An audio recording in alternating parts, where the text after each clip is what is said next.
Ada satu hal yang mulai terasa berbeda di ruang ganti Real Madrid akhir-akhir ini. Bukan soal taktik, bukan juga soal kualitas pemain. Karena kalau bicara kualitas, mungkin ini salah satu skuad paling mewah yang pernah mereka miliki. Tapi justru disitulah masalahnya mulai muncul. Dalam satu skuad Real Madrid saat ini dianggap terlalu banyak yang merasa dia bintang. Tidak ada sosok pemain dewasa yang memiliki leadership.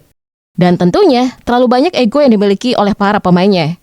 Karena maklum saja skuad Madrid saat ini usianya masih banyak di bawah 30. Dan yang paling mengkhawatirkan, seolah tidak ada satu sosok pun yang benar-benar bisa meredam semuanya. Dari dulu Real Madrid itu terkenal dengan tim penuh bintang. Mulai dari lini belakang sampai depan, pasti pemain yang punya followers banyak di Instagram.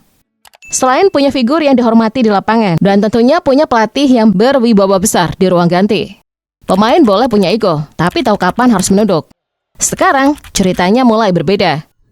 Saat Benzema dikabarkan sudah mengakhiri kontrak bersama Real Madrid, banyak yang mulai khawatir. Siapa yang akan mengisi kekosongan di posisi itu? Tapi ketika Real Madrid resmi mendapatkan Mbappe secara cuma-cuma, pertanyaan itu mulai menghilang. Kedatangan Kylian Mbappe ke Madrid awalnya dianggap sebagai Devin Lopez, potongan terakhir dari puzzle yang sempurna. Banyak fans bersorak hingga semua media memuji. Mbappe datang bukan sebagai pemain biasa. Dia datang dengan status superstar. Beban yang dipikul saat menggantikan nomor 9 di jersey Real Madrid itu terasa berat. Bagi Mbappe, itu tidak akan pernah menjadi masalah sebenarnya. Karena dia tahu dia bisa menjadi the next Benzema. Secara statistik dan penampilan, mungkin Mbappe bisa menjawab keraguan itu. Dia bisa dibilang sukses untuk menggantikan peran Benzema.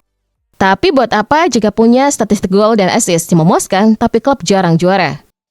Mau bagaimanapun seorang pesepak bola bukan hanya mengejar rekor individu mereka sendiri.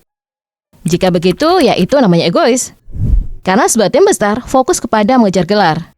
Entah itu di liga domestik atau kompetisi internasional yang ia mainkan. Nah, masalahnya, sama ini banyak yang menganggap Mbappe hanya mementingkan performa individunya. Di beberapa pertandingan mulai terlihat hal-hal kecil yang memicu tanda tanya. Bola yang seharusnya bisa diberikan kepada teman satu tim, tapi Mbappe ingin mencetak gol sendiri. Atau ekspresi marah jika Mbappe tidak mendapat suplai bola. Bukan lagi sekedar Mbappe si pemain hebat, tapi Mbappe yang dianggap mulai terlalu dominan.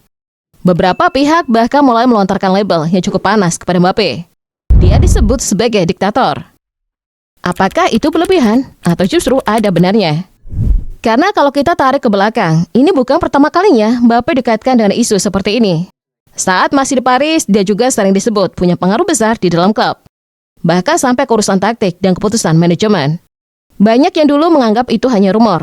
Tapi sekarang, ketika cerita serupa mulai muncul di Madrid, orang mulai berpikir ulang. Dan disinilah masalah utama Real Madrid muncul.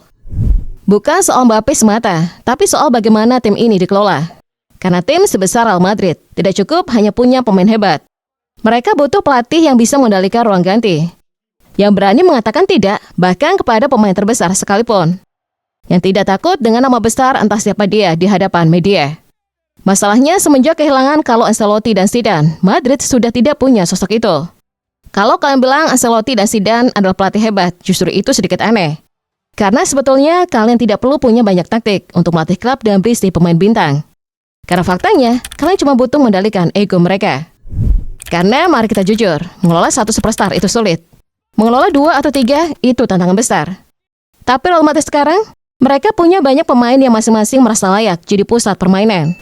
Dan di tengah semua itu, kehadiran Mbappe dianggap sebagai sosok paling bersinar. Wajar kalau dia ingin jadi pusat. Wajar kalau dia ingin bola lebih banyak. Tapi dalam sebuah tim besar, dia harus tahu batasan. Disinilah peran pelatih jadi krusial. Kalau pelatih tidak cukup kuat, maka yang terjadi bukan lagi tim, tapi kumpulan individu. Dan itu sudah terjadi di Real Madrid. Berkaca dari pemecatan Xabi Alonso, itu menjadi salah satu tanda tanya besar.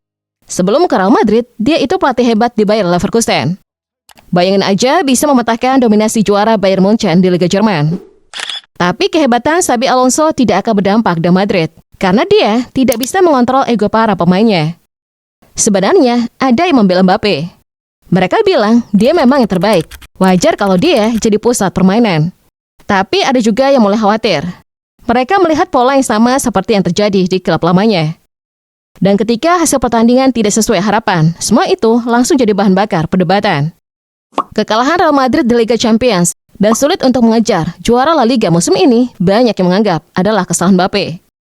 Menurut kalian, gimana coba?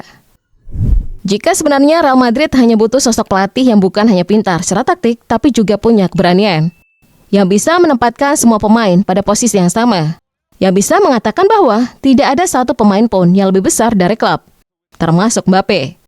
Karena kalau tidak, label diktator itu bukan cuma akan jadi omongan fans, tapi bisa berubah jadi realita yang merusak sebuah harmoni dalam tim itu sendiri.